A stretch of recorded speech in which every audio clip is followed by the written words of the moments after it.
So, good afternoon, everyone. My name is Angus. So you get to have this opportunity to share some of my previous experiences working together with indigenous farmers, in particular in Asia regions, over the last 2 decades. How the community mechanisms, how they pass on the heritage seeds from generations to generations, and also talk a bit about the European seed regulations and all these conventions, how it's going to create an impact to the Asian farmers. And some of my reflections when I'm engaging with the Bristol Seed Swap and some of the community garden in Bristol over the last 2 years.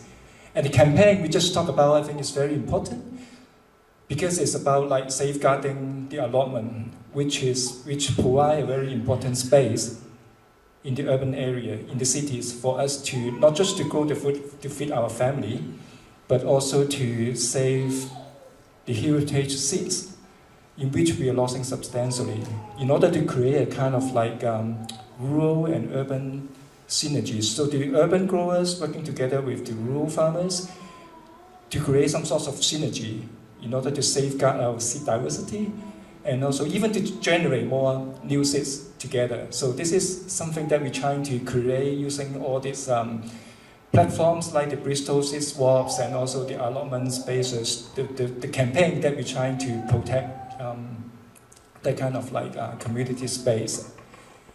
So in early January, I attended a conference in Oxford called the Oxford View Farming Conference. So I attended sections which talks about UPOF. UPOF is actually a very important international convention trying to privatize our seeds. And it's very important, but not many people heard about this convention, or what we call it's a kind of like legal mechanism pushed by the seed corporations and the seed industry to privatize the whole seed system. And UPOF actually is a French acronym, and the full name is called International Union for the Protection of New Varieties of Plants. So the ultimate goal of UPOF is trying to privatize the seed sectors and also criminalize farmers doing seed saving. So if the country joins UPOF, the farmers, they have to buy the seeds from the licensed seeds from the seed company. So if the farmers save their own seeds, or they have some seeds left over to be used for seed sowing for next year, it can potentially be illegal under the UPOF convention. So it was set up 60 years ago by a handful of European countries, including Germany, France, Netherlands, Belgium, and also Italy. So UK was the 6th country joining the UPOF convention in 1968. So we are one of the earliest countries that joined and support these very strict and restrictive seed regulations in the world. So we have, the UK seed regulations is actually one of the strictest seed, in terms of the seed law and seed regulations around the world, because we joined it even earlier than the US, so it's very early, together with a group of West European countries. So the idea is to challenging the basic foundations of farmer seed saving. And the most worrying thing is a lot of the European countries, now they sign a lot of the free trade agreement with the countries in the global south. So within the free trade agreement, they have that kind of chapters. If they sign the deals, then they have the chapters in relation to intellectual properties, something like the patents of seeds or patents of plant varieties. So if some European countries that sign the trade deals, free trade deals with the countries in the global south, then those countries from the global south, they have to change their intellectual property regulations within their national context to follow this kind of very restrictive seed regulations. So for example, the UK-India Free Trade Agreement that has been initiated in early 2022, the negotiation is still in progress. But if the trade deal being signed, that means India probably has to change 40 of its IP regulations. So a lot of the IP regulations is actually relating to seed saving. So currently India is still not a member of UPOV. But once if the trade deal is being signed between UK and India, then the Indian government probably they have to revise their seed regulations, and it will create a lot of impacts about seed saving among the small farmers in India. So this is the kind of link that we currently see. And so in the UK, we actually lost a lot of our good quality traditional seeds and heritage seed varieties. So if you look at the website of Heritage Seed Library, it's saying that over the last century, the UK lost many hundreds of local vegetable varieties. And this is the idea why we have to set up the heritage seed table just outside this room. And the trend of losing these heritage seeds is becoming more important. It's becoming more critical over the last 2 decades because of the restructuring of the agrochemical and the seed industry sectors. So in the past, before 20 years ago, the big seed giants and the agrochemical companies, they are big, but they are separate. And over the last 10 years, there's a big restructuring of the 2 industrial sectors. So the seed giants acquire or merge with the agrochemical companies. For example, ChemChina is an agrochemical company. They acquire Syngenta, one of the biggest seed companies in the world. And Bayer is an agrochemical company, merged with Monsanto, one of the companies that supply most of the GMO seeds in the world. And then Cortifer, who used to be the agricultural unit of DuPont. Yeah, everyone heard about DuPont, a chemical company. So now Cortifer is the one of the biggest seller of agrochemicals and seeds.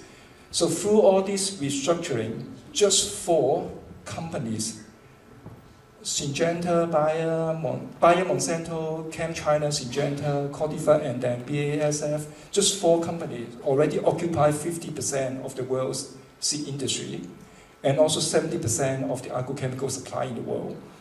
So we are actually facing this kind of like a situation. We are losing our traditional seeds in a more substantial speed compared to the previous decades. So, once we lost DNA, the farmers didn't save the seeds for 2-3 generations. DNA cannot be recreated. So once we lost it forever.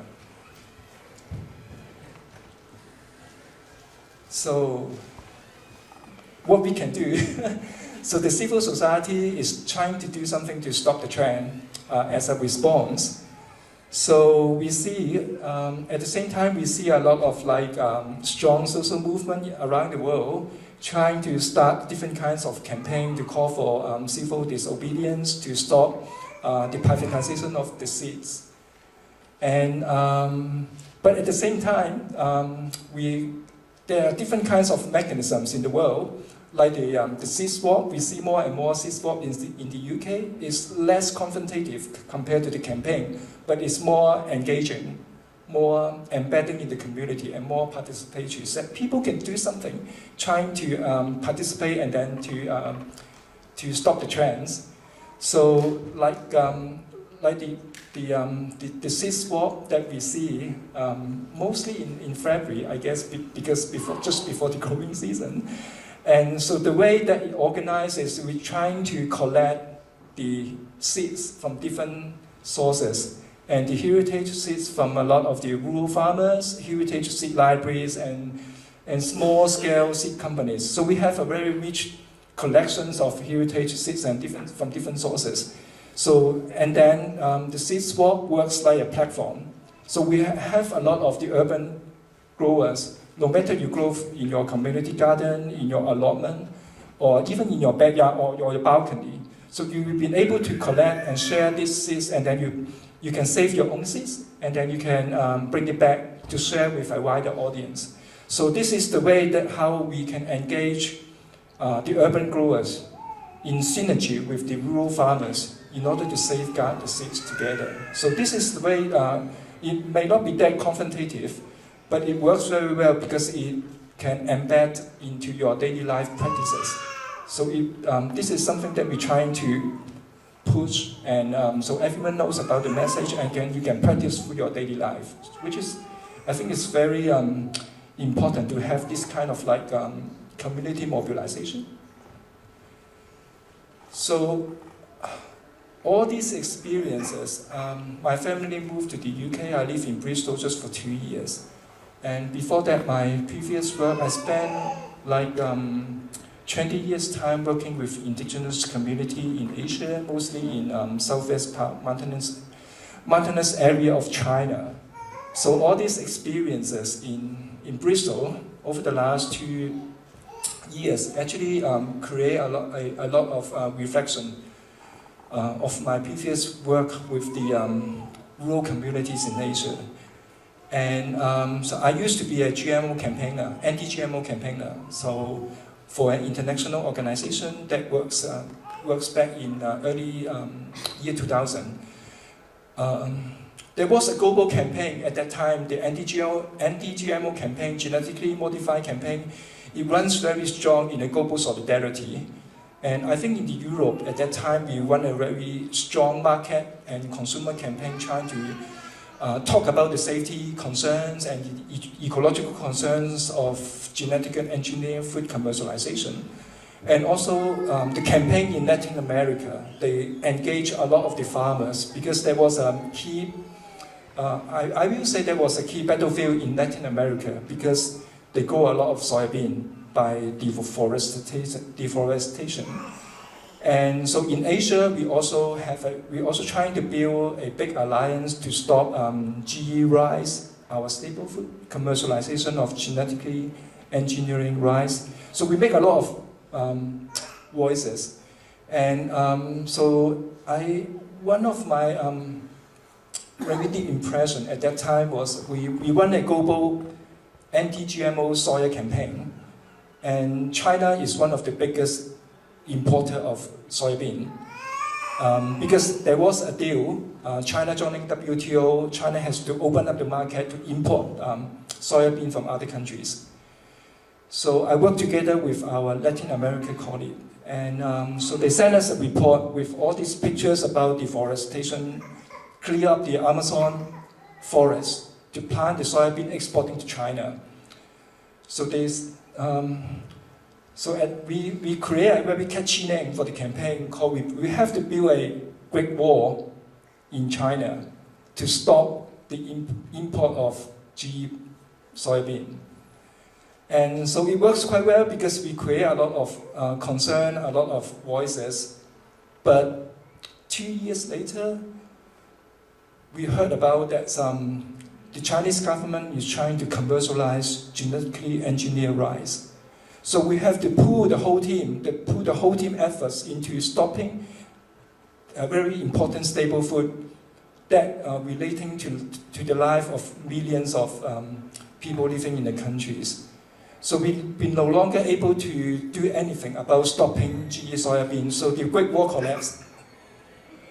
And so the Latin American colleagues, they're very upset, but we can't do anything at that moment. So after that, we have to, like every year now, China is importing billions of tons of soybean from the US and also from some of the Latin American countries. But we can still hold the forts. Like these pictures, we conduct an action at the headquarters of FAO, Food and Agriculture Organization, outside their headquarters in Bangkok. So we collect all these traditional rices and then flow it back to the FAO headquarters, asking them not to support GE rice commercialization. So at that point, I start to feel a bit burned out because the whole actions, although it was quite successful, but it's very responsive. So the companies, they put forward one new GE variety. So we had to shift the whole team, all the resources, trying to stop them one by one. And then I start to feel this is not the way to move ahead. So how we can like communicate a longer term visions of transforming the whole food system instead of just stopping one varieties by one varieties. So I start to get a bit lost about what we can do in the future, in the longer run. So I start to make some field trips in the rural areas to visit some indigenous community, in which one of the day I visit this lady who is small farmers living in southwest part of China. And she told me she actually hold 22 heritage rice varieties just within her family. And every year in the spring, before she sow the rice seeds, she has to predict the weather of that particular year, whether it's rainy or dry. And then she took out all these collections. Some are more resistant to dry, some are more resistant to the flood. So she has to make a choice from the collections that she create and maintain. So I was really inspired when she told me about these practices, because I suddenly realized, so this is something actually means for seed sovereignty, because she created the choice and she can make the choices by herself to live with the market and then to work with the environment. So this is something that really like inspiring. And then I think this is the way that my inspiration at that time was maybe I should like just step back a bit and then spend more time to get into the deeper meaning of seed sovereignty, learning from the indigenous communities and the practices, how they're going to do it. So I start to change, then I changed my job. So I became a community worker instead of a GMO campaigner. So I found something very, very interesting, because I started to organize some seed fairs, and these farmers, I'm trying to listen to what the farmers trying to tell us and the seeds trying to educate us.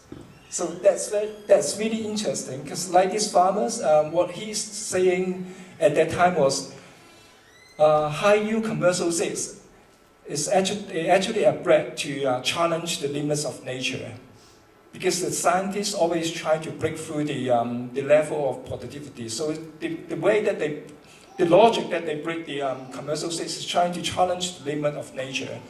But what he was saying that the traditional seeds farmers kept is to maintain a diversity of choices in which they can fit the seeds into different nature conditions. So this is the logic how it works, and the commercial and the modern agriculture system is just the reverse.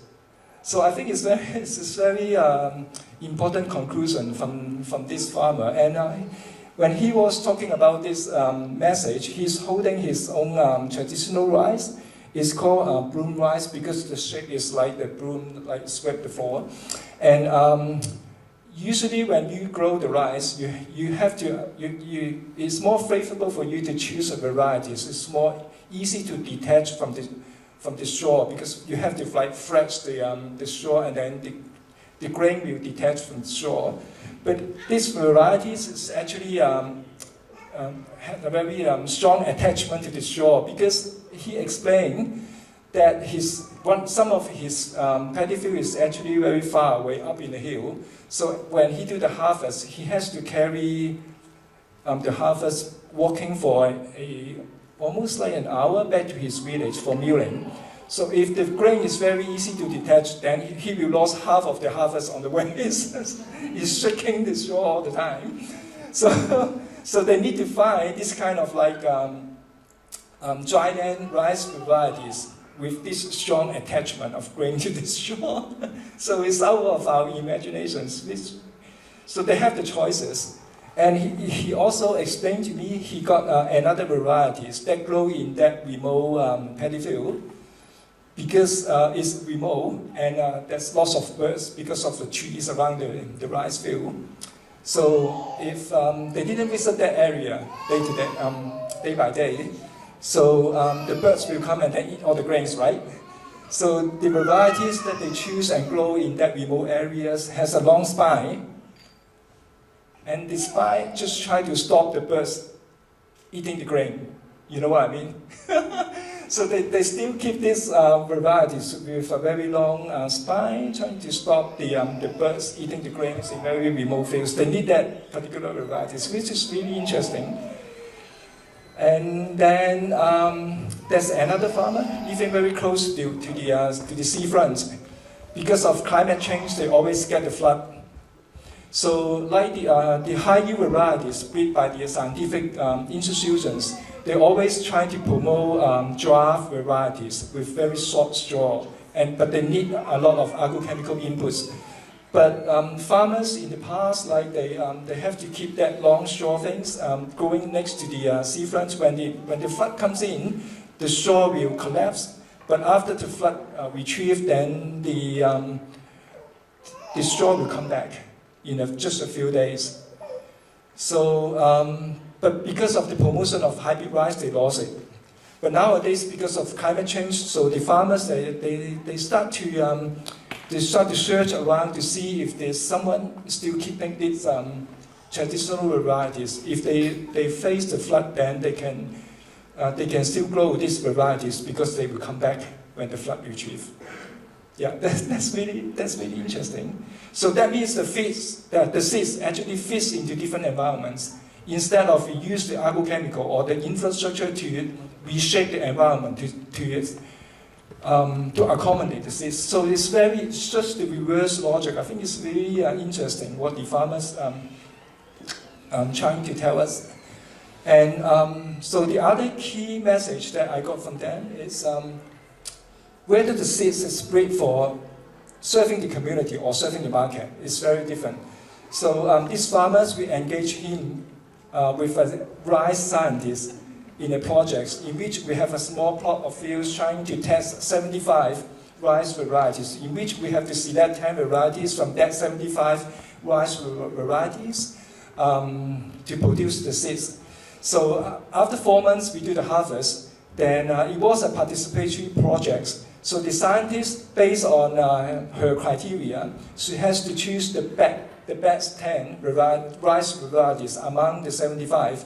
And the farmers, he has to, based on his criteria, to choose the same, choose the same 10 varieties. And the varieties, the rice scientists and the farmers choose are completely different. You can probably imagine the rice scientists, they choose most of the varieties with high productivity, high yield, right? But the farmers, he choose those varieties with longer straw because they need the straw to do the animal bedding, to keep the livestock in the winter time. So, so there was a big debate. I remember the scientist, she was actually blaming the farmers. The varieties that you choose has a lower productivity, so it was not good. But the farmer just explained to her, because we need the straw, not just the rice. The livestock is also very important to us. So it was a long debate, but I think the debate ended up to be very constructive. So they changed each other's mindset. It's not very exclusive, but they just like through all this dialogue and this experiment, they just like interact with each other, and then they eventually become more open up to understand the need for each other. I think it's also very interesting experiences. So what this incident actually telling us is commercial seeds, they breed for commercial, they breed for the market needs, but it doesn't necessarily mean it fits into the community needs. So this is something that they also convey to us. And another key message that I heard from the farmers was about productivity and stability. It's getting more important because we are facing more extreme climates. So 2-3 decades ago, if you ask the farmers, they will definitely choose high-yield varieties because they open up their market. But nowadays, if you ask the same farmers, they might be more willing to choose heritage varieties because it gives more higher stability. And this is an example that when I visit one village, at that particular year, the cold is very extreme. It lasts for almost 2 months, really low temperature. So all the leek that grow in the community, in the village, eventually die, killed by the low temperature. But only his leek, because he still keep the heritage leek varieties, and it survived under the cold, under the prolonged cold. So after that, all the other villagers came to him and then asked him to share some of this heritage leek seeds to them. And so this is, I think this is a very important story for us, because under the extreme climate, apart from productivity, stability is also very important. Heritage seeds, they are very clever, they are very sensitive, and they can learn from the changing environment, and then they can evolve. Commercial seeds, they lost substantially this kind of inherent capacity because the plant breeders do for them, so they lost it. So if you keep the heritage seeds, they are living, so they can learn from the changing environment. So under the climate crisis, it's more important for us to keep more heritage seeds because they are evolving, they are living, they are very clever, they can learn. They will change their genetic composition probably in a better way compared to the commercial varieties. So, so more importantly, seed saving is not just an individual practices. So if you look at the rural communities, they do it together with, they engage the whole community to do it. Actually, there's a very scientific explanation behind, but if you look at their situation, it's just like some sorts of cultural practices. For the community that I just mentioned, they keep 30 varieties of rice. Usually, they spread around the different seeds varieties among the communities. So every household, they keep maybe 4 or 5 every year. So they grow the seeds and then they will share the seeds with their neighbors, with the other villagers. So this is the way eventually they try to minimize the risk of natural disaster or pest and disease problem. So if one family lost the seeds, still other families, they still keep the seeds.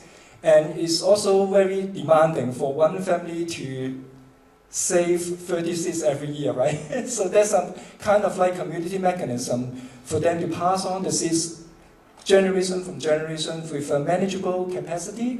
And also, but it's actually, the explanation can be very scientific, but the way that they do it is very cultural, because they won't organize seed swap like this.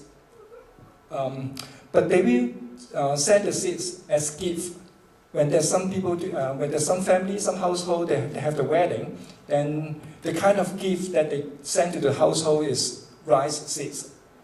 And they believe this is a way to consolidate the community spirit, and also the poor, if they will send more to the poor families.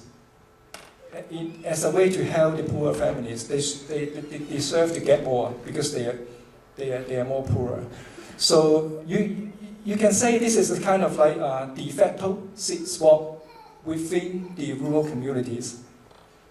And but because of modernization, a lot of these traditional mechanisms are losing.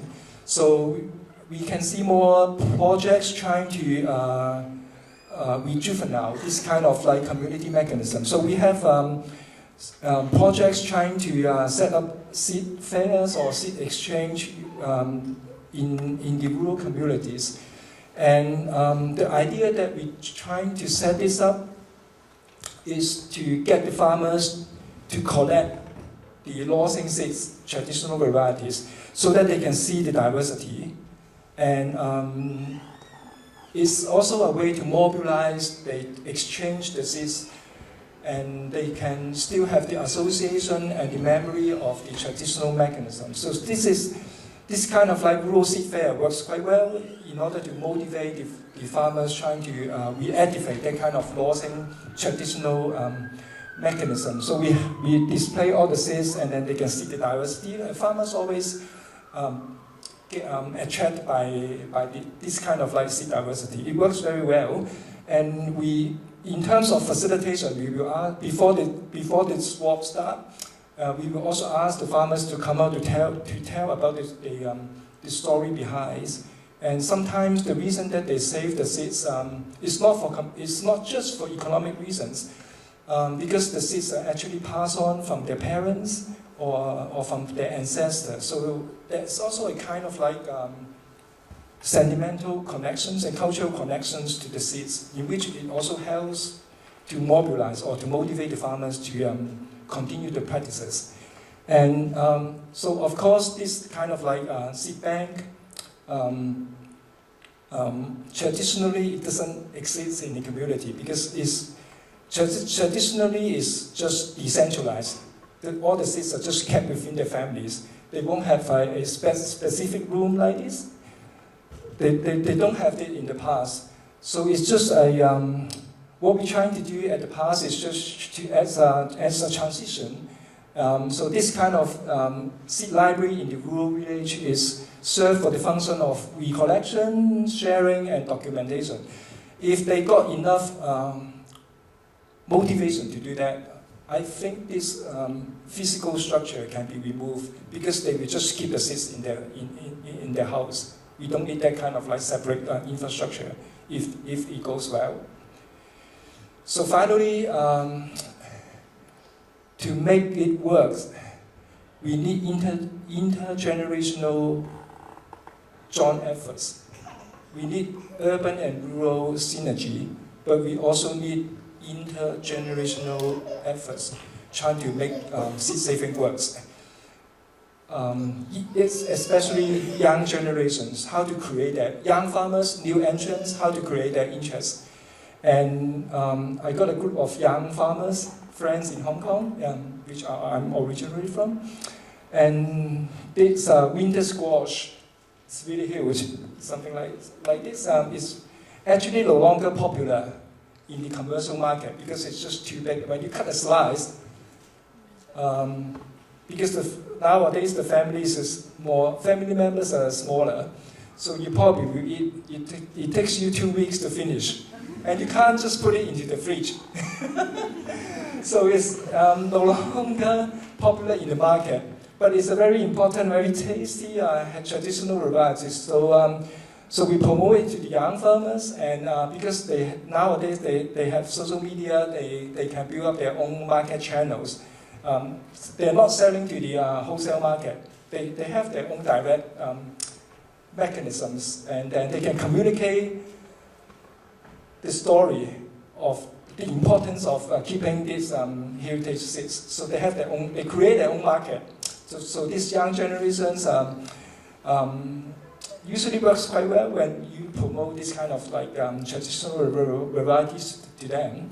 So overall, I have to say we have to create intergenerational joint efforts and also urban-rural synergy in order to make the whole seed saving works.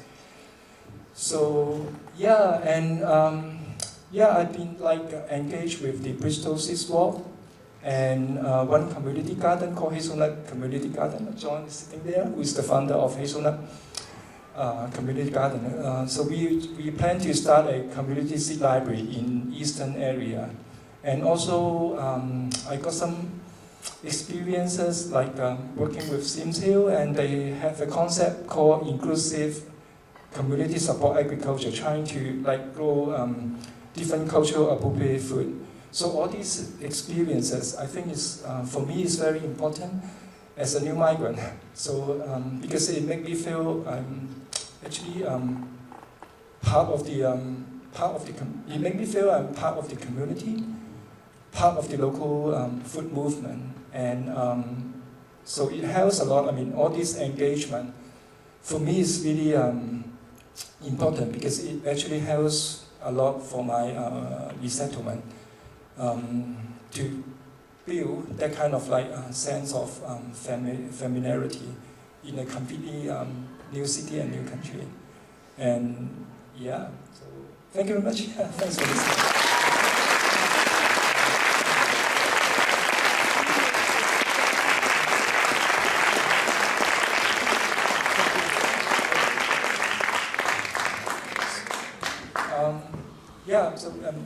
you have any, what time is it? So if you have any questions, just feel free to ask, or any feedback, any feedback or questions, you're welcome.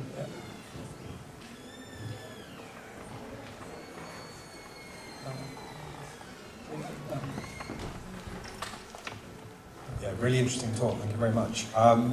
Just on that point of restrictions on seeds, is that for commercial growers or to anybody on an allotment or anybody in a private home? I don't know much about it, so maybe just really expand on that a little bit. Yeah, technically it applies to all because it's a national law, but in terms of implementation, the seed company will more like targeting at commercial growers. So that's why if we are urban growers, we have more flexibility to save the seeds. I don't think they will find someone just to look around the allotment or your backyard. Potentially yes, and but I think in terms of implementation, it has to assess the practicality, and so that's why I think urban seed saving is getting more important, especially in areas or in countries with that kind of like very restrictive seed regulations. Yeah. Can you pass? Oh. Can someone help pass? Thank you. Yeah.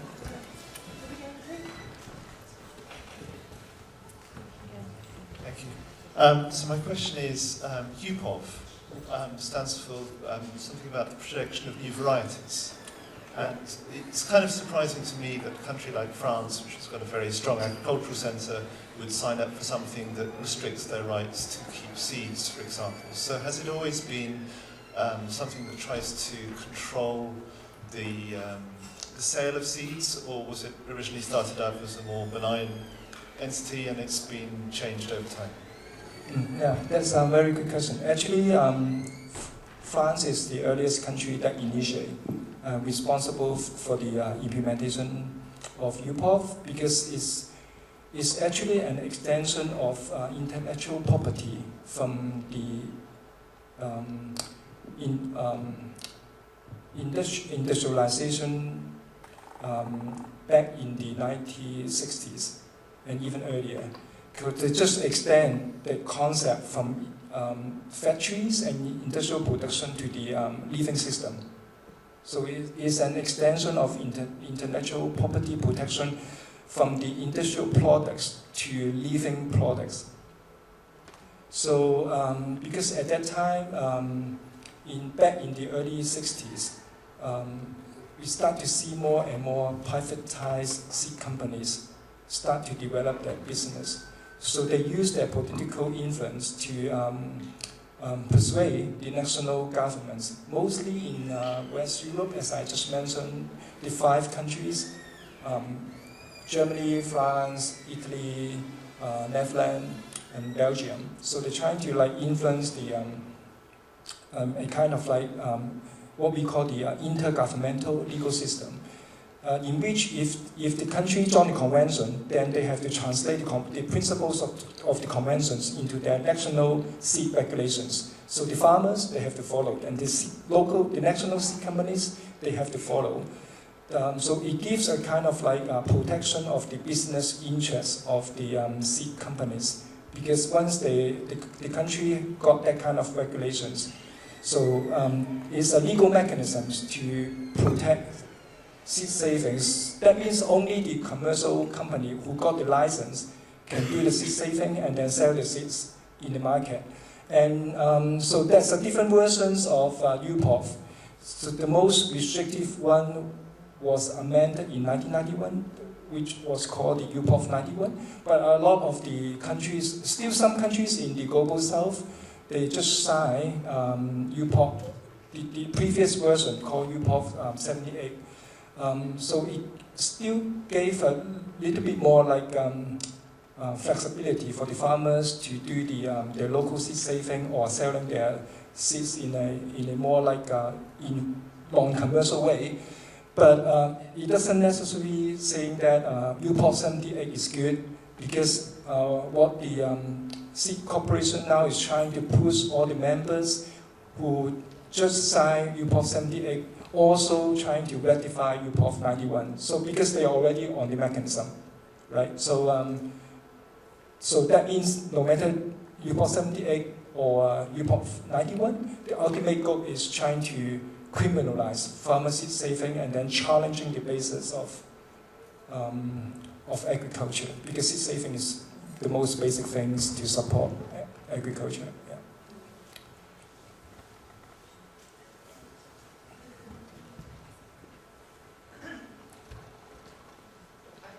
I just said, just purely for financial gain. Yeah, purely they're doing it for financial gain. Yeah, UPOV are basically there for financial gain. They're not there to keep seeds in harvest or to. They're just there to. Protect their business interest. Yeah, the student. Yeah.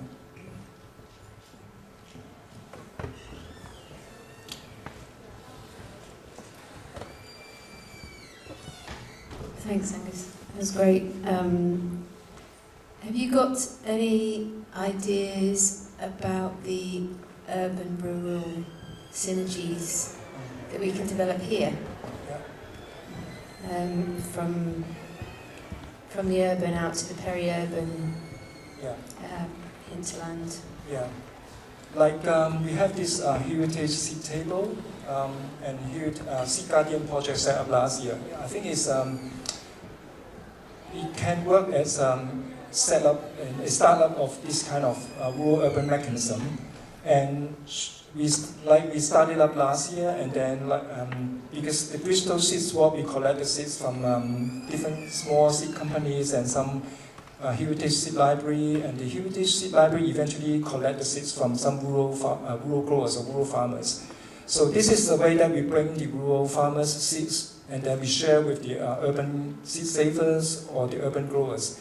But the missing part is we got this donation, and we collect the seeds from the urban seed guardian. But still, we are missing a channel how we can maybe also share this urban growers' seeds back with the rural farmers. We are still missing that part, but I think we might have to think about it, the kind of mechanism, because what I feel is urban seed growers, we are more like flexible.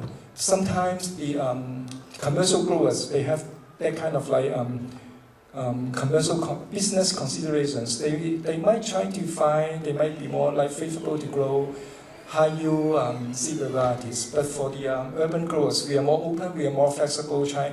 We have more rooms to try the heritage seeds. So we still have to we are still in the process to connect the the seeds that we save from the urban growers. How we going to bring back the seeds and the message back to the rural farmers? We still need to think about it. But I think it's good. We have these Seed Guardian projects already start up. Some basic. We have some basic mechanisms that we can probably see how we can improve it. Yeah.